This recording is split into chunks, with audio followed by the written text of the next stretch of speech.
Povodom nastupajućih praznika VB Leasing, Autostad i Kola srpskih sestara organizovali su akciju prikupljanja pomoći za naše najmlađe sugrađane.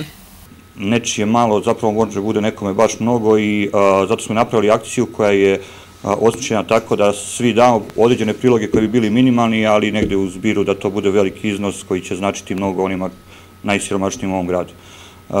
Ova akcija je planirana da bude tradicionalna i koja je počela ove godine i nadamo se da će svake naredne godine rezultati biti sve bolji. U ime firme Autostad želim da se zahvalim svim donatorima i dobrim ljudima koji su uzeli učešća u našoj humanitarnoj akciji. A deci koja su dobila poklone želim srećne predstojeće praznike. U prostorijama dobrotvornog udruženja Kola srpskih sestara našim najmlađim sugrađanima su na materice uručeni paketići.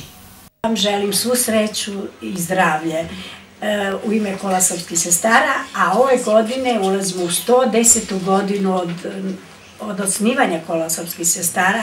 To je posebna čast, znači istorija iza nas i mi sledimo taj put dobrote, rodoljublja, evanđelja i ono što je najvažnije da svi imamo u nama tu dobrotu i da nosimo sa sobom.